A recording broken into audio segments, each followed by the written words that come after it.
অবশেষে সরকারি 7 কলেজের 2024-25 শিক্ষাবর্ষের ভর্তি পরীক্ষা কোন নিয়মে হবে, কিভাবে নেওয়া হবে, এই নিয়ে সিদ্ধান্ত নেওয়া হয়েছে। আজকের ভিডিওতে সর্বশেষ আপডেট তোমাদেরকে জানাবো। নতুন আপডেট এসেছে, তো চলো শুরু করা যাক। দৈনিক সমকাল পত্রিকাতে একটা নিউজ আজকে করা হয়েছে, যে নিউজটির শিরোনাম এরকম: আরও কিছুদিন ঢাবিতেই থাকবে 7 কলেজ। বিস্তারিত অংশে রয়েছে, অধিভুক্তি বাতিলের ঘোষণা দেওয়া হলেও আরও কিছুদিন ঢাকা বিশ্ববিদ্যালয়ের অধীনেই থাকবে 7 কলেজ। শিক্ষার্থীদের পড়াশোনা ও পরীক্ষা নিয়মিত চালিয়ে নিতে এই পদক্ষেপ নেওয়া হয়েছে। একই সঙ্গে ঢাকার এই 7 কলেজকে বিশ্ববিদ্যালয়ে রূপান্তরের কাজও এগিয়ে নেওয়া হবে বলে সংশ্লিষ্টরা জানিয়েছেন। বিশ্ববিদ্যালয় রূপান্তরের আগ পর্যন্ত সময়ে প্রায় 1.5 লাখ শিক্ষার্থীর শিক্ষা জীবন যেন বিঘ্নিত না হয়, সেজন্য শিক্ষা মন্ত্রণালয়ে একটি প্রস্তাব জমা দিয়েছে বিশ্ববিদ্যালয়ের মঞ্জুরি কমিশন, ইউজিসি চেয়ারম্যানের নেতৃত্বাধীন বিশেষজ্ঞ কমিটি। এতে বলা হয়, অনেকটাই হঠাৎ করেই ঢাবি কর্তৃপক্ষ 7 কলেজের অধিভুক্তি বাতিলের ঘোষণা দেওয়ায় সংকট তৈরি হয়েছে।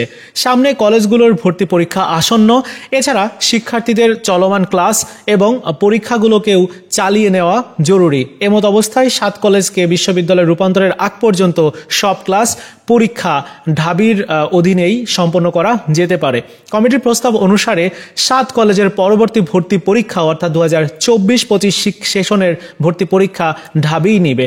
তবে 7 কলেজের পুরো একাডেমিক বিষয়টি সুপারভিশন, মনিটরিং সহ দেখভাল করবেন ইউজিসির একজন সদস্য এবং কলেজগুলোর অধ্যক্ষদের মধ্য থেকে যে কোনো একজন সমন্বয় ও তদারকি করবেন।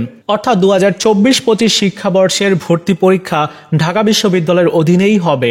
সো আগের যে নিয়ম ছিল, যে নম্বর বিন্যাস বা ভর্তির যে বিজ্ঞপ্তিতে যেগুলো ছিল, যে তোমার আবেদন যোগ্যতা সহ যেগুলো ছিল সবগুলো একই থাকবে।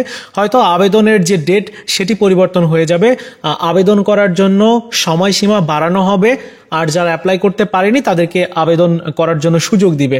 আর দ্বিতীয় কথা হচ্ছে যে ভর্তি পরীক্ষার ডেট হয়তো পরিবর্তন হতে পারে, এটার সম্ভাবনা রয়েছে। এখন জানি না কি হবে, তবে সর্বশেষ আমি যতটুকু আপডেট পেয়েছি, ঢাবির এই যে 7 কলেজ, এটাকে বিশ্ববিদ্যালয়ে রূপান্তরের জন্য অলরেডি সুপারিশ করে দেওয়া হয়েছে এবং তোমাদের কাছ থেকেই জানতে চাওয়া হয়েছে যে বিশ্ববিদ্যালয়টির নাম কি দেওয়া যেতে পারে। দেখো, এই সংক্রান্ত যে নিউজটা দেওয়া হয়েছে, সেই নিউজটাতে বলা হচ্ছে যে 7 কলেজের সমন্বয়ে বিশ্ববিদ্যালয়ের নাম প্রস্তাব চাইল ইউজিসি। এটার বিস্তারিত অংশে বলা হচ্ছে যে আজ 18 ফেব্রুয়ারি বিশ্ববিদ্যালয়ের নাম প্রস্তাবের বিষয়টি অফিস নোট অনুমোদন করেছে এবং নোটে বলা হয়েছে যে একটি পূর্ণাঙ্গ সনদপ্রাপ্ত বিশ্ববিদ্যালয় স্থাপনের লক্ষ্যে সর্বসাধারণের নিকট প্রস্তাবিত বিশ্ববিদ্যালয়ের নামে আহ্বান করা যাচ্ছে। পরবর্তী 5 কর্মদিবসের মধ্যে এই যে লিঙ্ক রয়েছে বা ইমেইল আইডিতে নাম প্রেরণের জন্য অনুরোধ করা হচ্ছে বলে উল্লেখ করা হয়েছে।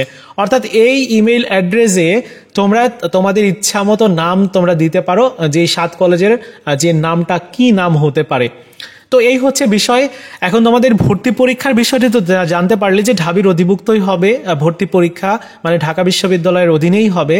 আর ভর্তি পরীক্ষার আবেদন পুনরায় আবার চালু হবে কবে থেকে, এটা নিয়ে এখনো পর্যন্ত কোনো নির্দেশনা দেওয়া হয় নাই, হয়তো খুব তাড়াতাড়ি এসে যাবে নির্দেশনা।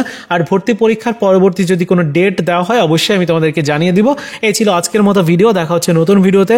ভালো থাকো সবাই, ধন্যবাদ।